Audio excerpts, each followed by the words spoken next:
What's up, you guys? It's your boy Felipe, and I'm really excited to come talk to you today about one of my favorite strategies in real estate investing, the line of credit. L-O-C. Wait, let me try that again. L-O-C. Line of credit. Let's get started.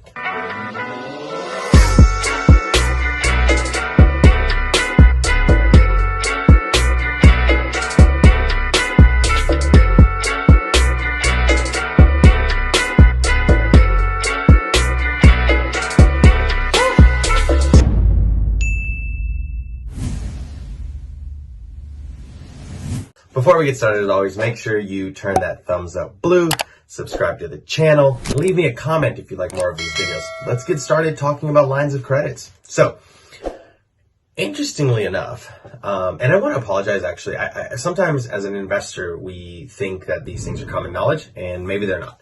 So I'll get started, and what I'm going to try to do is make sure that I don't oversee any details that I might just think are normal, because I've dedicated my life to this. So let me make sure that I'm providing the value that I want to in these videos. So first of all, a line of credit, an LOC, is different than a HELOC, a home equity line of credit and line of credit. They're two separate components, two separate mortgages type style things. Let me just explain. A home equity line of credit goes on your personal residence. A line of credit goes against an asset, so like your rental property or something of that nature. Even cash, you can put a line of credit on cash. So I'm going to tell you the process of how that works and two ways that you can get a line of credit to start investing in real estate. One of them is if you have equity in your house, so let's say that your house is worth $100,000 and you owe $50,000. Most banks will allow you 80% of the equity in your property in a line of credit that then you can use and pay back as the terms allow you to. So for example, let's say you're able to get out $35,000 from the line of credit that's from a HELOC from your house. You can then use that as a down payment for a rental property, and then you use the cash flow from that rental property to pay off the HELOC, then reusing the HELOC to buy more rental properties. This is important and different than the BRRRR strategy.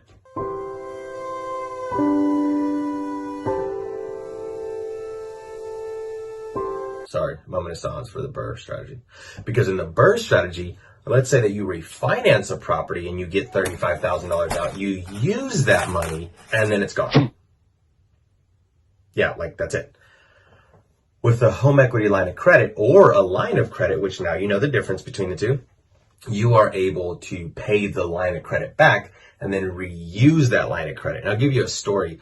When I was younger, you can't fake calluses. When I was younger, I used to push a broom on a construction site. And I asked the owner one time, I got the nerves of steel. And I was like, sir, how do you keep doing this over and over? I've cleaned 100 of your homes. You know, you got to run out of money eventually. And he said, no, I don't, because I use the same money.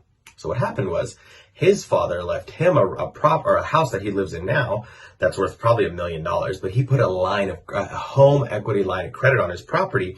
And what he does is he uses that money to build homes, sells the homes for a profit, pays off the line of credit, keeps the extra money, buys rental properties with the extra money, and then just keeps doing that process over and over and over again. You see the power of a HELOC. You need one HELOC to build a massive portfolio. You reuse that money over and over again. This is the power of HELOCs or lines of credit. The way I do it is I have one rental property, a line of credit, not a HELOC, because remember, a HELOC is my personal resident. A line of credit is my rental property, right? Two different assets. So I have a full $150,000 line of credit from that rental property that I paid off cash, and I use that as down payments for other rental properties, then using the cash flow from the rental properties to pay off the line of credit. The more rental properties I have, the quicker the lines of credit gets paid off, and I have a velocity of rental properties. My first one took longer than my second one, and my third one took less time. My fourth one took less time because all rental properties are paying off the line of credit. Right now, my line of credit is completely paid off, so I'm ready to invest again in 2021. That is the strategy of the line of credit. You use your cash flow to pay off your line of credit. You reuse the same money over and over again, i.e. not having to make more money again. With the BRRRR strategy, you're able to use that money once and then it's gone. With the line of credit, you can continue to use that over and over and over again. There it is. If you like this, hit the like button, leave me a comment, subscribe to the channel, and I'll make more videos based on what you guys ask for. Thanks, guys.